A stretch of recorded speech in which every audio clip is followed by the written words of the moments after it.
یحییٰ بن محمد بن قیس ابو ذاکر نے کہا،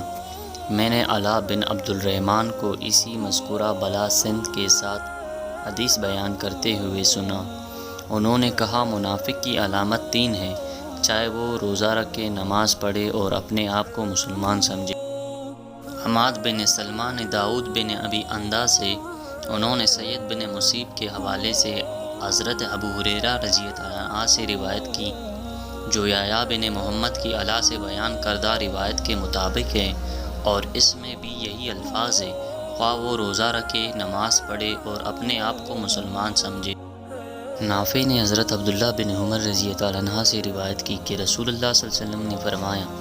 جو شخص اپنے بھائی کو کافر قرار دے تو دونوں میں سے ایک ضرور کفر کے ساتھ واپس لوٹے گا۔ عبداللہ بن دینار سے روایت ہے، انہوں نے حضرت ابن عمر رضی اللہ عنہ کو یہ کہتے سنا کہ رسول اللہ صلی اللہ علیہ وسلم نے فرمایا، جس نے اپنے بھائی سے کہا اے کافر، تو دونوں میں سے ایک کفر کی اس نسبت کے ساتھ لوٹے گا، اگر وہ ایسا ہی ہے جس طرح اس نے کہا تو ٹھیک، ورنہ یہ بات اسی کہنے والے پر لوٹ آئے گی۔ حضرت ابو ذرہ رضی اللہ عنہ سے روایت ہے کہ انہوں نے رسول اللہ صلی اللہ علیہ وسلم سے سنا، جس شخص نے دانستاً اپنے والد کے بجائے کسی اور کا بیٹا ہونے کا دعویٰ کیا تو اس نے کفر کیا، اور جس نے اپنی اس چیز کا دعویٰ کیا جو اس کی نہیں ہے، وہ ہم میں سے نہیں ہے، وہ اپنا ٹھکانہ جہنم میں بنا لے۔ اور جس شخص نے کسی کو کافر کہہ کر پکارا یا اللہ کا دشمن کہے گا، حالانکہ وہ ایسا نہیں ہے، تو یہ الزام اسی کہنے والے کی طرف۔ حضرت ابو ہریرہ رضی اللہ عنہ سے روایت ہے کہ رسول اللہ صلی اللہ علیہ وسلم نے فرمایا، اپنے بھائی سے بے رغبتی نہ کرو،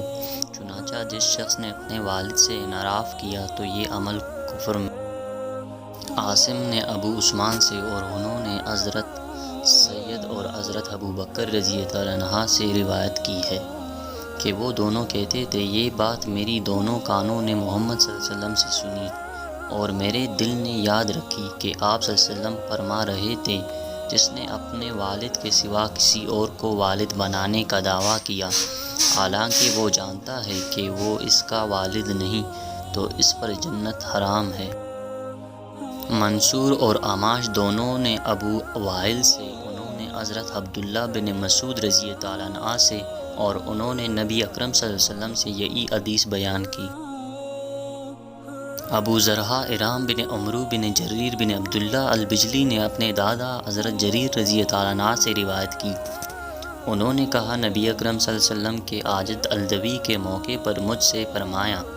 لوگوں کو چپ کرواؤ۔ اس کے بعد آپ نے فرمایا، میری بات کافر نہ بن جانا کہ ایک دوسرے کی گردنیں مارنے لگو۔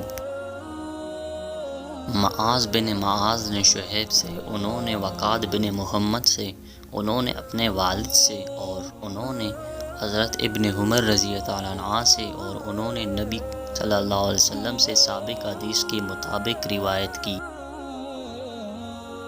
محمد بن جعفر نے کہا، ہم سے شعیب نے وقاد بن محمد بن زید سے حدیث بیان کی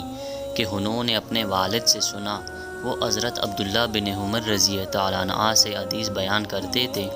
انہوں نے نبی صلی اللہ علیہ وسلم سے روایت کی کہ آپ صلی اللہ علیہ وسلم نے حاجت الوداع کے موقع پر فرمایا، تم پر افسوس ہوتا ہے، یہ فرمایا، تمہارے لیے تباہی ہوگی، تم میرے بعد کافر نہ ہو جانا کہ ایک دوسرے کی گردنیں مارنے لگو۔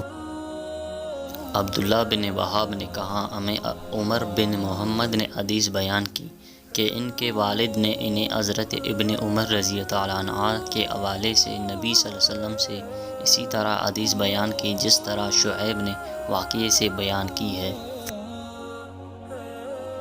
مغیرہ نے شعیب سے روایت کی، انہوں نے کہا، حضرت جریر بن عبداللہ رضی اللہ عنہ نبی صلی اللہ علیہ وسلم سے بیان کیا کرتے تھے، جب غلام بھاگ جائے تو اس کی کوئی نماز قبول نہیں ہوتی،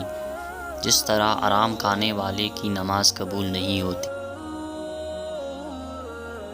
حضرت ابو ہریرہ رضی اللہ عنہ سے روایت ہے کہ رسول اللہ صلی اللہ علیہ وسلم نے فرمایا، لوگوں میں 2 باتیں ہیں، وہ دونوں ان میں کفر کی بقیہ عادتیں ہیں، کسی کے نسبت پر تعاون کرنا اور میت پر نوح کرنا۔ داؤد نے شعیب سے، انہوں نے حضرت جریر رضی اللہ عنہ سے روایت کی کہ رسول اللہ صلی اللہ علیہ وسلم نے فرمایا جو غلام بگوڑا ہو گیا تو اس کے تحفظ سے اسلامی معاشرے اور حکومت کی ذمہ داری ختم ہو گئی۔